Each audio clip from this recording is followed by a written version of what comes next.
ఫ్లాప్లతో మాకు పని లేదమ్మా. దర్శకుడు వచ్చాడా, కథ చెప్పాడా, ఓకే చేశామా, పని పూర్తి చేశామా అన్నట్టుండాలి. ఇప్పుడు విజయ్ దేవరకొండ ఫాలో అవుతున్న రూట్ ఇదే. నిర్మాతలు కూడా ఈయన కోసం క్యూ కడుతున్నారు. ప్రస్తుతం 1-2 కాదు, ఏకంగా 1/2 డజన్ సినిమాలు చేస్తున్నారు. మరి విజయ్ లైనప్ ఏంటో ఒకసారి చూసేద్దామా? లైగర్ కి ముందు 2 ఏళ్లకు పైగా గ్యాప్ తీసుకున్నారు విజయ్. అలాగే అది విడుదలయ్యాక కూడా ఏడాదికి పైగానే గ్యాప్ తీసుకున్నారు. దీంతో ఆ గ్యాప్ ఇకపై ఉండకూడదని ఫిక్స్ అయ్యారు ఈ రౌడీ హీరో. అందుకే వరుస మూవీస్ కి సైన్ చేస్తున్నారు. గతేడాది ఖుషీ సినిమాతో ఓకే అనిపించిన ఈయన 2024లో ఎట్టి పరిస్థితుల్లోనూ కనీసం 3 సినిమాలు విడుదల చేయాలని కంకణం కట్టుకున్నారు. వరుస సినిమాలు సైన్ చేయడమే కాదు, వాటిని అంతే వేగంగా పూర్తి చేస్తున్నారు కూడా.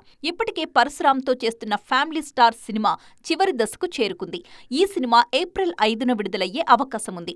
మరోవైపు గౌతమ్ తిన్ననూరి ప్రాజెక్టు సైతం వేగంగానే జరుగుతోంది.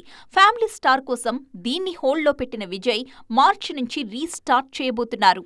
ఇందులో శ్రీలీల తప్పుకుంది అన్న వార్తలొచ్చినా అందులో నిజం లేదని తేల్చేశారు నిర్మాతలు. ముందుగా చెప్పినట్లుగానే శ్రీలీలే ఇందులో హీరోయిన్. గౌతమ్ సినిమా 2 భాగాలుగా రాబోతున్నట్లు తెలుస్తోంది. ఇందులో ఫస్ట్ పార్ట్ 2024లో రిలీజ్ కానుంది. రెండో భాగం వచ్చే ఏడాది వచ్చే ఛాన్స్ ఉంది. ఈ సినిమాలో పోలీస్ ఆఫీసర్గా నటిస్తున్నారు విజయ్. ఫ్యామిలీ స్టార్ గౌతమ్ సినిమాలు సెట్స్ పై ఉండగానే విజయ్తో మరో 2 ప్రాజెక్టులు ప్లాన్ చేస్తున్నారు దిల్ రాజు. రాజావారు రాణివారు ఫేమ్ రవికిరణ్ కోలాతో ఒక సినిమా, ఇంద్రగంటి ప్రాజెక్ట్ చర్చల్లో ఉంది. దాంతోపాటు మైత్రి మూవీ మేకర్స్ లో టాక్సీవాలా ఫేమ్ రాహుల్ సంకృత్యంతో ఒకటి, మలయాళం దర్శకుడు టిను పప్పచ్చన్తో మరో సినిమా ప్లాన్ చేస్తున్నారు. మొత్తానికి మరో 3 ఏళ్ల వరకు విజయ్ డైరీ ఫుల్ అయిపోయింది.